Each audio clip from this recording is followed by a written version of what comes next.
28 days. Kamala Harris has not held a press conference since emerging as presumptive Democratic nominee. Vance have done multiple interviews, press conferences.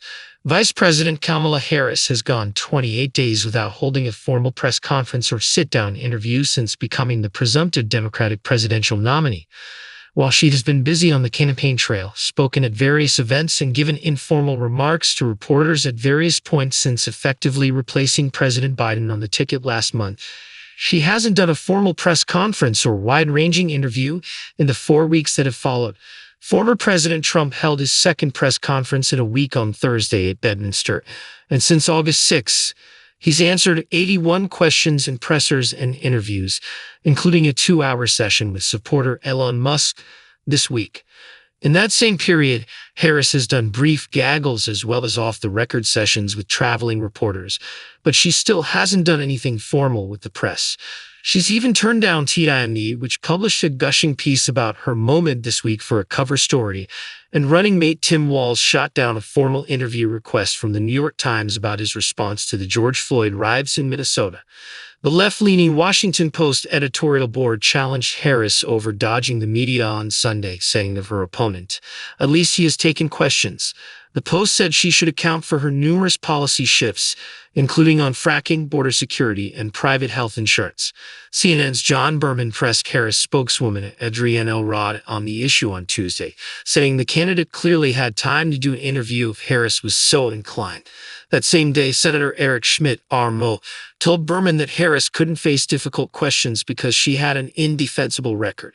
Liberal CNN anchor Jim Acosta chided the campaign about the issue on Wednesday, asking communications director Michael Tyler, "Would it kill you guys to do one?" Tyler laughed before reiterating Harris' vague pledge to do an interview by the end of the month. "We will commit to directly engage with the voters who are actually going to decide this election," Tyler said, "and that is going to be complete with rallies, with sit-down interviews, with press conferences, with all the digital assets that we have at our disposal." GOP vice presidential candidate J.D. Vance even urged reporters to show a little bit of self-awareness and pushed Harris to do the job of a presidential candidate by speaking to them. Vance sat down with 3 Sunday shows on August 11, taking sharp questions from CNN, CBS, and ABC, while Harris and Walz sent surrogates. Trump also hit her lack of media access during his lengthy news conference at Mar-a-Lago last week.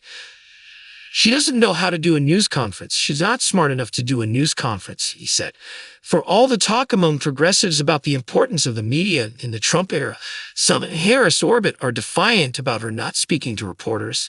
"Who cares?" CNN commentator and former Bill Clinton Paul Piccola said about the issue on Wednesday. Former Obama administration ambassador to Russia Michael McFaul wrote on X that Harris' paramount objective was to win. If a press conference helps her win, she should do it. If not, she shouldn't do it. It's just that simple. She has no moral obligation to talk to the press. "Tone it down, folks," he wrote. 5 years earlier, however, he wrote, "People who believe in truth and transparency should not be afraid of the press." Newsbusters executive editor Tim Graham expects Harris to follow President Biden's 2020 playbook when he was famously accused of hiding in his basement during the COVID pandemic. Kamala Harris should absolutely hold a press conference. One would expect it when she names her vice presidential pick, but we cannot expect her to break from Biden's serial avoidance of press conferences. Graham told Fox News Digital, "Since the 2020 campaign, we have witnessed the bizarre spectacle of Donald Trump granting wide access to networks that suggest he's a fascist and hammering daily, while Biden and Harris won't grant interviews to media outlets that gurgle all over them and their historic accomplishments." He continued, "I didn't think the press can never be servile enough, or they are projecting a complete lack of confidence in their efforts to put complete sentences together." With under 90 days to go, the vice president's top priority is earning the support of the voters who will decide this election. A spokesperson said, "In a limited time period and a fragmented media environment that requires us being strategic, creative, and expeditious in getting our message to those voters in the ways that are most impactful through paid media, on-the-ground organizing, an aggressive campaign schedule, and of course interviews that reach our target voters.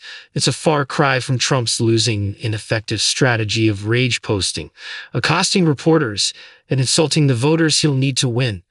If Donald Trump is so concerned about the success of VP Harris' campaign blitz, he could, get out there on the campaign trail. We are more than happy for him to shed a spotlight on his election-losing agenda, terminating the ACA, killing a bipartisan border bill, and supporting a national abortion ban.